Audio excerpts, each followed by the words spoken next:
Yes! Woo! It's good to have you back. Let's talk about how to fix those stiff ankles of ours.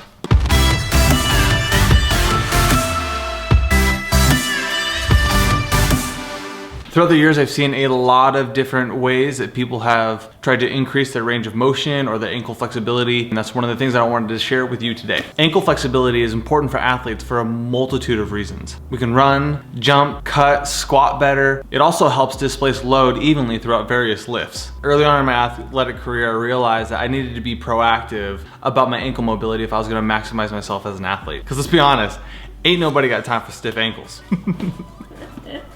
I am by no means a professional in the mobility field. Throughout the years, I've seen several different ways that people have increased their ankle mobility. I wanted to pass along some information that I've learned and that has helped me. One of those being extended time at end range of motion. A great example of this is ROMWOD, where they take you through static holds similar to a yoga routine, and you just sit in the end range of motion for an extended period of time.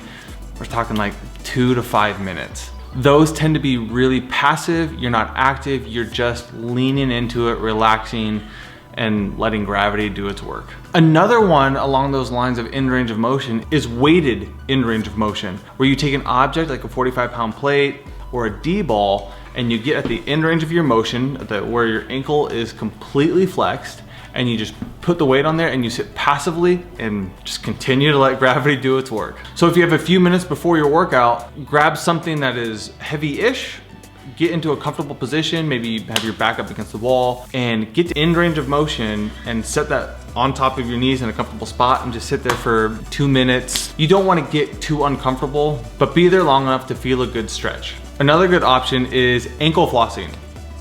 Something like this, wrap this up around your ankle, it'll restrict blood flow, and then you can move through different ranges of motion. Do circles with your ankle, get to end range of motion and sit there with your ankle wrapped up, and then when you pull it off, you're gonna get a flush of blood, and just make sure that you're moving your ankle and being active once you take this off. Throughout my athletic career, I've used all of these methods in some way, but these are the few that I have found to be the most effective for me. One of the simplest ones that you can do anywhere at any time is a simple static hold. Get down into a comfortable squat position and just sit there actively in good position, holding yourself statically, allowing your body to form adaptations to get stronger in that position. It's one of the things that has helped me a lot in a lot of different ways. If you haven't seen my overhead mobility video, I would check that out. It's another area that I increase flexibility and range of motion by doing a static hold. A lot of people just want to pass through the range of motion, but it takes time and repetition there in order for adaptation to actually occur. If you're uncomfortable in the bottom of a squat, it's pretty likely that you're going to continue to be uncomfortable if you're just passing through that range of motion and you're not getting comfortable down there in the position. Back in college when I worked at GNC, oftentimes people would walk into the store and I would pop up from behind the register because I was sitting down in a squat for minutes just waiting for somebody to come through. Granted, I had already put all the things on the shelves that I needed to and whatever. CrossFit first, right? But I would sit in the bottom of a squat and I would really work on just holding a static hold and being comfortable in those positions. If you need to put your back up against the wall and slowly work into a good position, do that. Start where you are, and that's a great place to be, because if you don't start where you are, you're never gonna get to where you wanna be. So when it comes to static holds, I suggest try to find something throughout your daily routine where you're waiting for 30 seconds, waiting for a minute for something to occur, and get down in the bottom of a squat. Get down and hold that position. For me, it's usually waiting for the kettle to heat it up so I can make some coffee, or it's waiting for something to come out of the microwave. I don't know what it is for you, but those are often the perfect times to do that. If I'm in the gym and I'm warming up, and it's not a day that I'm doing overhead holds for overhead squats, I'll sit in the bottom of the squat for 2 minutes. Sometimes I'll toss a barbell in the front rack and I'll work on my front rack doing that. Or I just use the 2-minute overhead hold in the overhead mobility video that I tagged right there. Another huge one that has been extremely helpful for me is working out my tight feet. People very often automatically assume that they just have terrible ankle mobility, but they're not taking the time to take care of the rest of their body.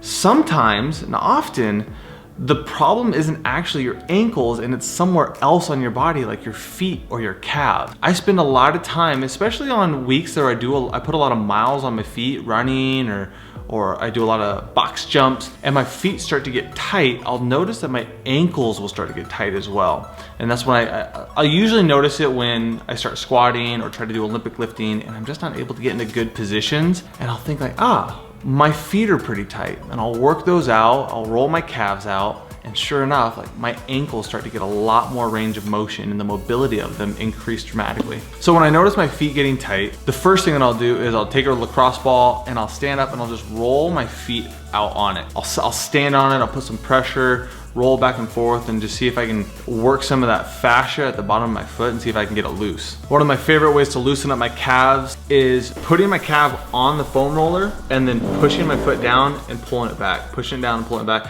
and then slowly working up and down the calf while I do that. I really think it helps make my calves a little bit more pliable and loosen up the muscles so I have more flexibility. If you have it accessible to you, some vibrating foam rollers or vibrating spheres, those do a really good job at bringing blood flow and warming up muscle tissue as well. So those could be a good option for you. I put the link to the specific ones that I use below. So check it out. I know a lot of So check it out.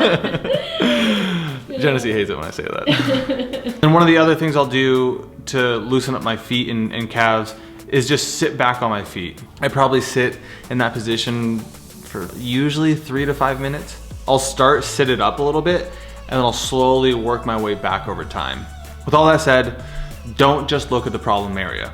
And then by far my favorite way to increase mobility in any facet is active end range of motion. Get into the position, the furthest, the deepest that you can get into your range of motion, and actively pull yourself further. I've had it explained to me this way, that when you're in that position and you are actively pulling yourself further and then adding pressure and pushing away, you start to build pathways that your brain and body connect, and that will help increase your range of motion. So what this looks like is starting in a static hold and then actively trying to pull your shins closer to your toes, using the muscles on the front of your shins, the ones that get really tired really quickly. Yeah, those ones. I will do 10 seconds where I am actively pulling myself down and putting more weight on the top of my thigh. And then after 10 seconds, I will actively push away, and though you don't see much of a change in the angle that my shin is in, I'm pushing away against my own body weight for about 5 seconds. I'll do that 3 to 5 times, and then by that time, the front of my shins are just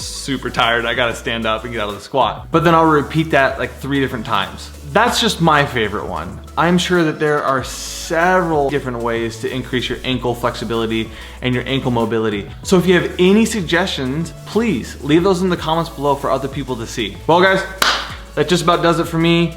Share this video with a friend that you want to see squat better and finally have better ankle mobility. If you guys like this video, I would really appreciate if you hit the thumbs up button. And if you haven't already, please subscribe so you don't miss out on all the fun. And I'll catch you guys on the flip side. Peace. I am by means. I am by